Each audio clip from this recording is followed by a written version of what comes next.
Hello, आज मैं आपको बताऊंगी कि आप एनसीईआरटी को कैसे रीड करिए और इसके साथ ही आपको कैसे इसका शॉर्ट नोट बनाना है। इसके लिए आपको सबसे पहले इंडेक्स पढ़ना होगा। ये हमारी 9th की एनसीईआरटी है, समाज विज्ञान की, भारत और समकालीन विश्व। और इसमें जो कीवर्ड होते हैं, इंडेक्स पढ़ने के बाद आप उस चैप्टर पे जाइए। चैप्टर पे जाने के बाद आपको इसके बारे में पढ़ना है और साथ में जो चीजें आपको हाईलाइट करना है, कीवर्ड को हाईलाइट करते जाइए। और जैसे कि ये फ्रांसीसी क्रांति क्यों हुई थी, या जो जनता का था, अधिकांश जनता को पावरोटी बहुत महंगी पड़ रही थी, इसके लिए उन्होंने विरोध किया था।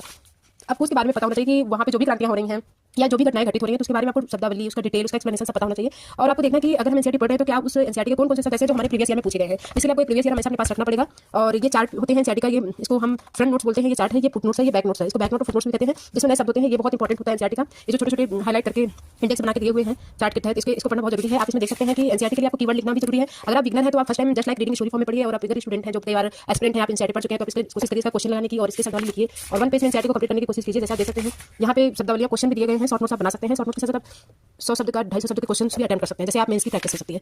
आप देख सकते हैं हमने जो एनसीईआरटी पढ़ा हुआ है, इसको जो हमें हाईलाइट करने की जरूरत लगी, मैंने उसे हाईलाइट करती गई। और साथ में साथ आप इसे हाईलाइट करते हुए छोटे-छोटे शब्दावली लिख सकते हैं, नोट्स भी बना सकते हैं। और स्टिकी नोट्स में आपको जो इंपॉर्टेंट लगे कि हमें नहीं याद हो रहा है, उसे आप लिख के, जैसे मैंने यहाँ पे लिखा हुआ है, देख सकते हैं, इसको लेकर आप टेबल पे लगा सकते हैं। जो आप इसको जब भी आप पढ़ेंगे तो आप रीड कर सकते हैं कि हाँ, ये मुझे रिवीजन करना है, मुझे नहीं याद हो रहा है। एनसीईआरटी को सबसे पहला आप अपना बुक मानिए। जो अगर आप यूपीएससी या पीसीएस की तैयारी कर रहे हैं तो आप अटेम्प्ट करने के लिए क्वेश्चन को आप देखते होंगे कि किसी साल सिर्फ एनसीईआरटी बेस्ड क्वेश्चन आ जाते हैं।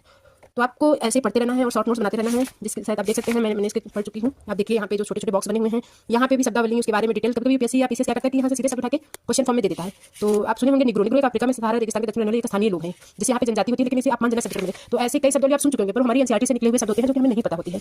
आप देख सकते हैं पूरी एनसीईआरटी ऐसे ही रिवीजन करना है। इसे पढ़ने में बहुत इंटरेस्टिंग होता है क्योंकि इसमें सारे देखिए, इसमें मैप भी दिया गया है। जैसे रूसी क्रांति, रूसी क्रांति पढ़ेंगे तो आपको पता होना चाहिए मैप में रूस कहाँ है। आप देखिए, जैसे आप ये हमारा भारत है, ये चाइना है, चाइना के ऊपर ही हमारा रूस है। तो आप देखिए रशिया को खोजिए, तो ऐसे आप पढ़ेंगे तो इसके ऊपर ही रशिया है। तो इसी प्रकार हम मैप को पढ़ सकते हैं। ठीक है, मैप पढ़ने के लिए भी बहुत जरूरी है। जैसे इसमें दिया है अटलांटिक, फ्रांस, स्पेन, जर्मनी, ये सब ऑस्ट्रिया, ये सब उस समय की क्रांति के समय के प्लेसेस को दर्शाया गया है, जब उसमें रूसी साम्राज्य में ये सब आते थे।